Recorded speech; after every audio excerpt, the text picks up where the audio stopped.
What's up, Coaster Crew? It's That Coaster Dude, and today I'm back with another video here at my very first ever visit to Six Flags Fiesta Texas. Let's check it out. Located northwest of San Antonio, Texas, Fiesta Texas opened as a musical show park before being bought by Time Warner and becoming Six Flags Fiesta Texas in 1996. The park sits inside of the former Redland Quarry, which gives it one of the most unique locations of any amusement park in the United States. Today the park features 12 roller coasters and 39 total attractions on 220 acres. Alright, we are in the park and we are making our way to the back to see what the first ride of the day is going to be. I'm not exactly sure. See how the lines are. Alright, first ride of the day is going to be Boomerang here, which is a Vekoma Boomerang model that was built in 1999. Let's ride.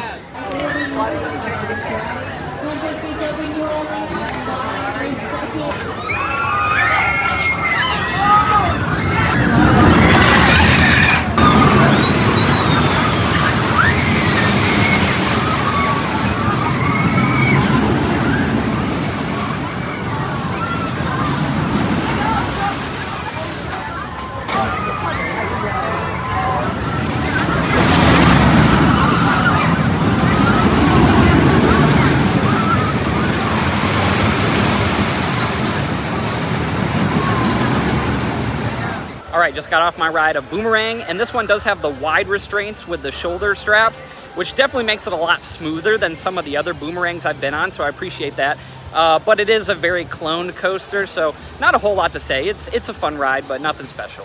Alright, roller coaster number 2 for the day is going to be Dr. Diabolical's Cliffhanger, which is a B&M dive coaster that just opened back in 2022. Let's go get a ride. Each sample of the elixir is curated by Dr. Diabolical to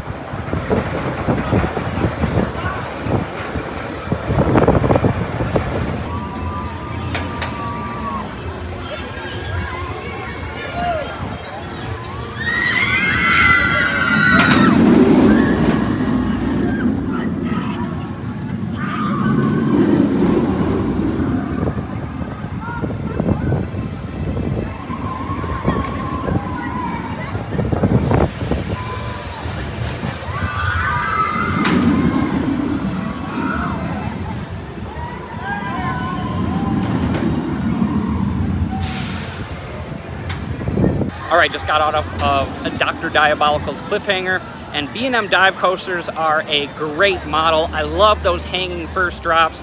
The inversions are really good, and this one had a little bit longer of a layout than some of the other new ones that they've been building, but I don't like that it's only 150 feet tall. I've been on a few dive coasters that are over 200, and they're just a lot better.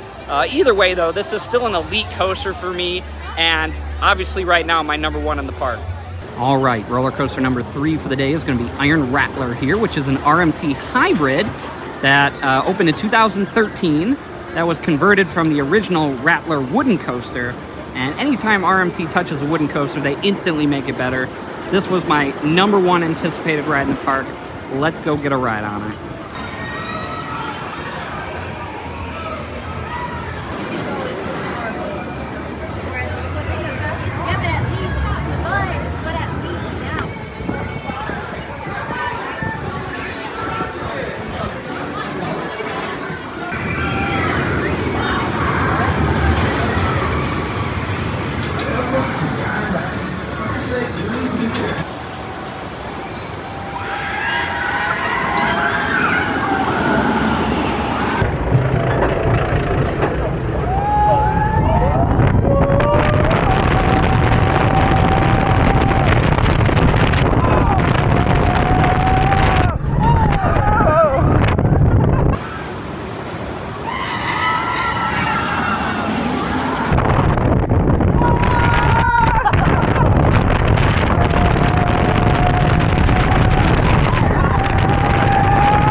Alright, I just got off my ride of Iron Rattler, and RMC, in my opinion, remains the king of coasters currently.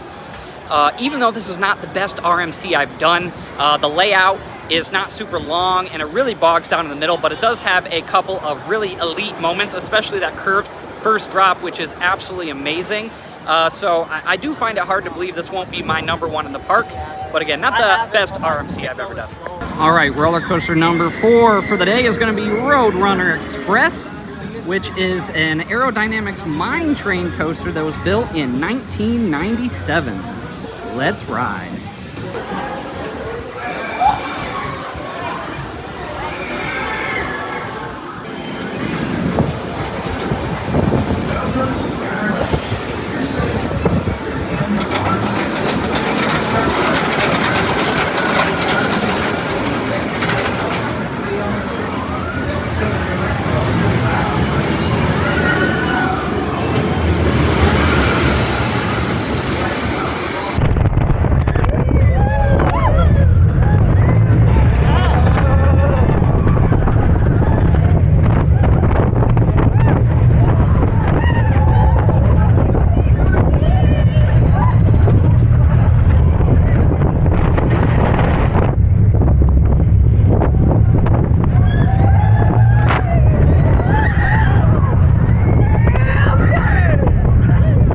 All right, rapid reaction for Roadrunner Express. It's a fun mine train coaster.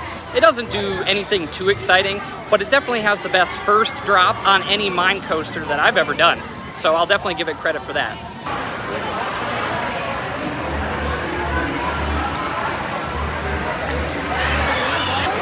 For a Six Flags, it's a pretty good brisket.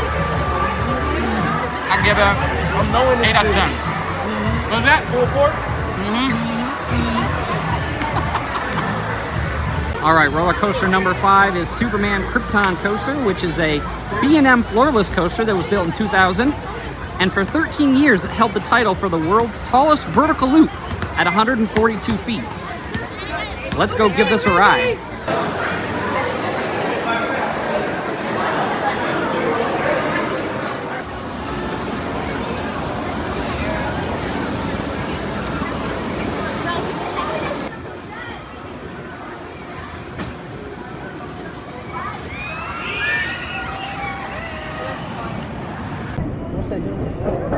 Love you, babe.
All right, just got off my ride of Superman Krypton Coaster, and that really surprised me. I think that's the best B&M floorless coaster I've ever been on. The way it interacts with the quarry wall, that first turning drop, and then that loop is insane. You get such good hang time at the top. It's got a little bit of a rattle due to its age, but overall that is an outstanding roller coaster. All right, roller coaster number 5 is going to be Batman the Ride here, which is an SNS 4D free spin coaster that was built in 2015. I rode a clone of this at Discovery Kingdom. I wasn't a huge fan, so we'll see if this one's better.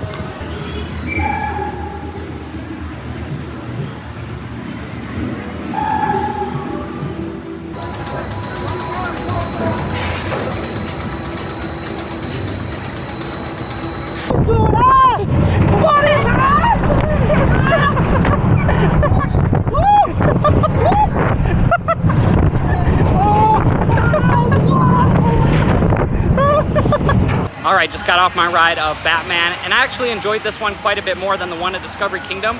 I think part of it was because I got a lot more flips in on this one, and part of it was also my brother back there. I don't know if you can see him right there in the corner. He was like screaming his head off the whole time, so that made it more fun too, obviously.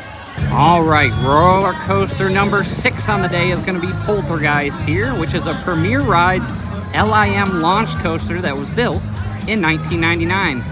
Let's ride.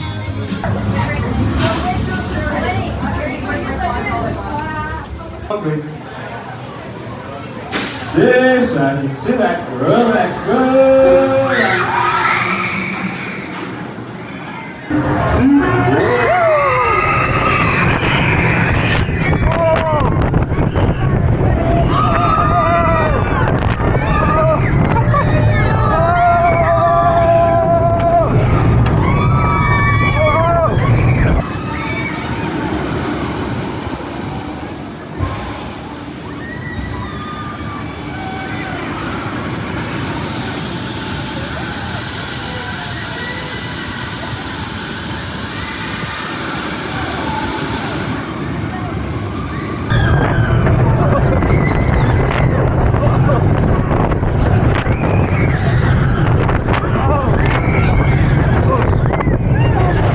Alright, just got off my ride of Poltergeist, and I did a clone of this at Six Flags America called Joker's Jinx. I actually liked that one quite a bit more.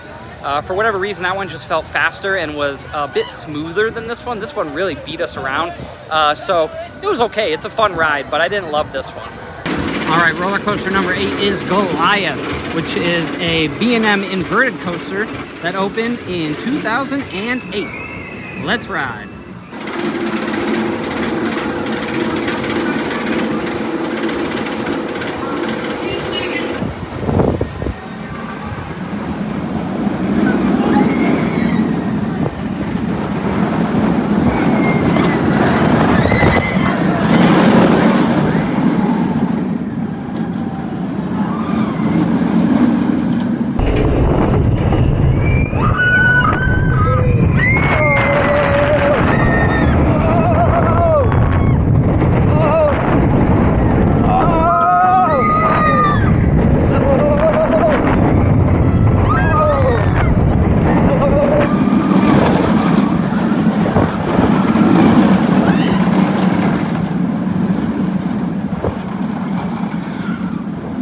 Alright, just got off my ride of Goliath, and it's a Batman clone, which is in a bunch of Six Flags Park, but I'm not complaining because I love B&M inverts. They're not super tall or fast, but they're extremely intense on their inversions, which I love, and they're usually, just like this one, really smooth. So yeah, big fan. Now, I was looking forward to riding Kid Flash Cosmic Coaster here because it is a prototype. It is the first model of its kind to be built in the entire world. Unfortunately, because it is a prototype, it has barely been opened, and today is no exception. Very unfortunate. Now, unfortunately, Wonder Woman Golden Lasso coaster here is also closed. It has been down for a very long time due to some maintenance and structural issues that it has, which is very unfortunate because single rail roller coasters, I should say, are one of my absolute favorite models. So I have done a similar one at California Great America, so it's not like I haven't ridden it, but still sad to miss out on such an elite credit here.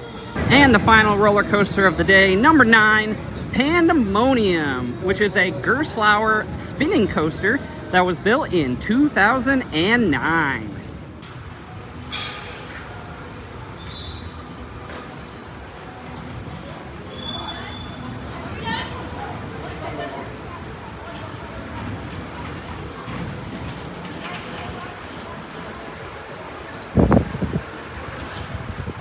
All right, just got off of Pandemonium. Me and that family you see there behind me were the last train of the whole day. So last ride of the day there. So I didn't get a lot of ride footage, but that's okay. I got the credit, and it was surprisingly intense. Some spinning coasters don't really spin that much, but this one really whipped. I've never spun so much on a coaster. So as far as spinning coasters go, that's probably one of the best ones I've done. All right, I'm just walking out of the park now. So my initial reaction to Six Flags Fiesta Texas here is very positive.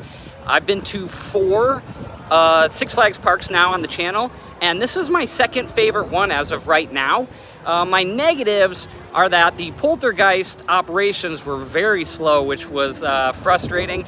And obviously, the biggest problem that I have are the operation hours today, which were 10:30 to 6. That's simply not enough time to do everything. I barely got on all the coasters, and I definitely didn't get as much footage as I wanted. As far as the positives, this is the most beautiful Six Flags park that I've been to. The epic quarry wall that interacts with the rides is fantastic, with the waterfalls that are cascading off of the side, as well as just all the greenery and the trees. It really is a gorgeous park to walk around in. I am surprised, though, that at the end of the day, though, my #1 coaster in the park is Superman. I definitely did not expect that coming in, but it's a really great ride. Iron Rattler and Dr. Diabolical are my #2 and 3, which form a really solid top 3. And if Wonder Woman was open, that would be an incredible top 4 with some great supporting coasters as well. So the coaster lineup is really good.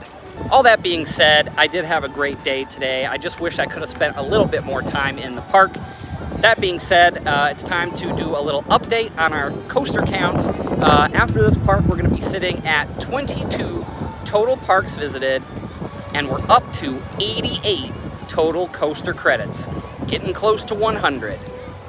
And of course, as always, if you haven't done so already, make sure you hit that subscribe button. It helps me to keep making these awesome videos for you guys. But it's time for me to go now. I got about a 4-hour drive back to Houston. Let's go.